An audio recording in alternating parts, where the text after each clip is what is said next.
بسم اللہ الرحمن الرحیم نحمدہ و نصلی علی رسولہ الکریم اما بعد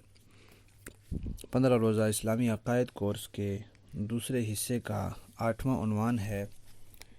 حیات و نزول عیسیٰ علیہ السلام۔ حضرت عیسیٰ علیہ السلام بھی اللہ تعالیٰ کے بندے ہیں اور رسول ہیں۔ اللہ تعالیٰ نے ان کو اپنی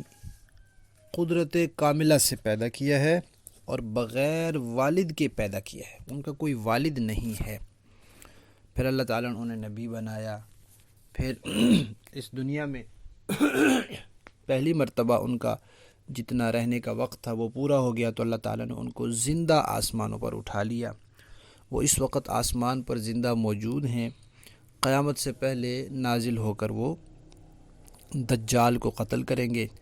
اور پھر ان کی وفات ہوگی، اور نبی اکرم صلی اللہ علیہ وسلم کے روضہ اطہر میں جو جگہ بچی ہوئی ہے وہاں ان کی تدفین ہوگی۔ سورہ آل عمران کی آیت نمبر 59 میں اللہ تعالیٰ فرماتے ہیں ان مثل عیسیٰ عند اللہ کمثل آدم، کہ اللہ تعالیٰ کے نزدیک عیسیٰ علیہ السلام کی مثال آدم علیہ السلام جیسی ہے، کہ جیسے آدم علیہ السلام کو اللہ تعالیٰ نے عام ضابطے سے ہٹ کر پیدا فرمایا۔ عام ضابطہ انسانوں کا یہ ہے کہ وہ مرد و عورت سے پیدا ہوتے ہیں، انسانوں کے والدین ہوتے ہیں، ایک والد ہوتا ہے، ایک والدہ ہوتی ہے۔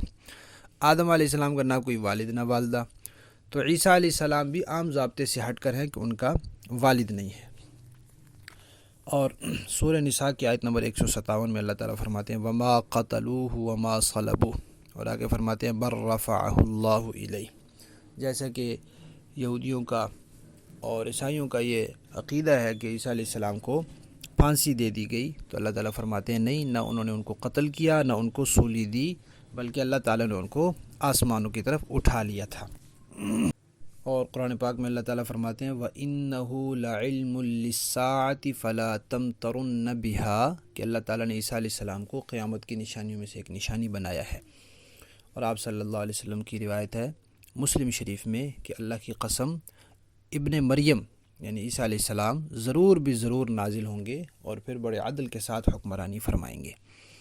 اور مشکات شریف میں روایت ہے آپ صلی اللہ علیہ وسلم نے فرمایا کہ پھر ان کی وفات ہو جائے گی، پھر وہ میرے ساتھ میرے روضے میں دفن ہوں گے۔ حضرت عیسیٰ علیہ السلام کی زندہ آسمان پر اٹھائے جانے اور قیامت سے پہلے نازل ہونے کا جو عقیدہ ہے، جو قرآن پاک کی آیات، متواتر احادیث اور اجماع امت سے ثابت ہے، اس لیے یہ قطعی عقیدہ ہے، ضروریات دین میں سے ہے، جو اس کا انکار کرے وہ مسلمان نہیں ہے۔